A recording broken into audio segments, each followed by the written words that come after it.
Hi guys! For today's video, grabe, sobrang lakas ng ulan dito sa amin at hindi siya humuhupa. Kaya naisipan natin na maligo sa ulan. 3 araw na nga na hindi humuhupa ang ulan kaya 3 araw din na hindi tayo nakaligo. Joke. Naisipan nga namin na pumunta doon kina ate at bago muna yan ay buksan muna natin itong mahiwagang pintuan namin. Ang sabi ko nga dito sa pamangkin ko magsuot siya ng damit baka makidlatan kami pero sabi niya wala naman daw kidlat. Grabe, feeling ko first time ko ulit nakaligo sa ulan. Naalala ko kasi mga bata pa kami noon ng mga kapatid ko nung nagligo kami sa ulan at ngayon may kanya-kanya na silang mga pamilya. Diyos ko. Isa din kasi ito sa mga inaabangan namin noon na kapag umulan ay talagang maliligo talaga kami sa ulan. Tapos, minsan, hindi ka papapayagan kasi daw baka sipunin ka. Ay, kung hindi na try nga magligo sa ulan hasta nga maglulus gagang inyo, mga kamot sa lamig. Ay, nako, sayang. Kay kami yan, natistingan na namon ya, hasta nga naglalapsi ang mga bibig namon.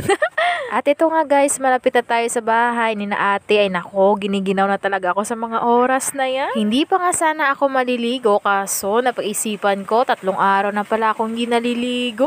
Kaya eto, no choice ang person. Kaya go, maligo ka.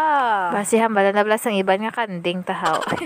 At pinatawag ko ngayon pamaking kong maliit na to. Isa nga to sa pinunta ko dito dahil ang sabi ko maliligo kami sa ulan pero ang ending hindi siya pwede makaligo kasi sinisipon siya.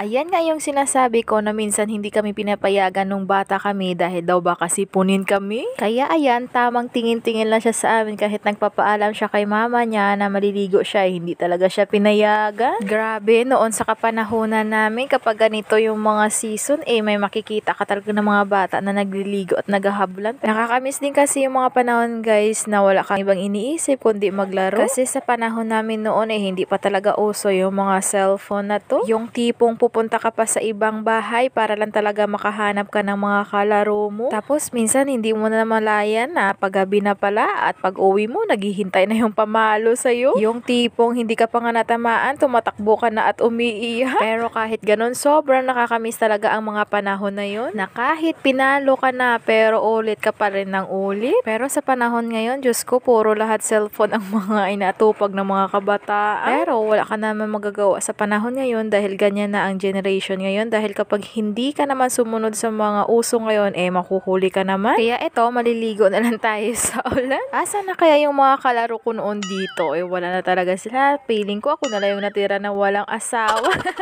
Isa din kasi to sa mga lugar na to na pinupuntahan namin kapag naglalaro kami. Kahit gaano pa kalayo yung pupuntahan nyo basta marami kayo at maglalaro. Nako, Diyos ko, nakakalimutan mo talaga na malayo ka na pala sa bahay nyo. Tapos, hindi talaga mawawala yung paiiyakin ka. Sunlugon ka pa pala sa mga lintin nila hasta nga maghililibi ka.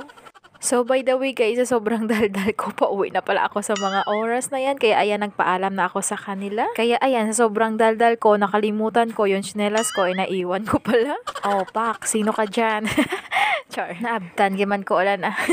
Alam nyo ba guys, sa mga oras na yan, ikinakabahan ako baka kasi kumidla at matamaan yung person. Diyos ko, day, hindi ko pa nakita yung panganay ko. Joke. And finally guys, nakarating na kami dito sa bahay namin at grabe, hindi pa rin umuhupa yung ulan at pinapakita ko ngayong may dala akong kamote para hindi tayo mapalo dahil naligo tayo sa ulan.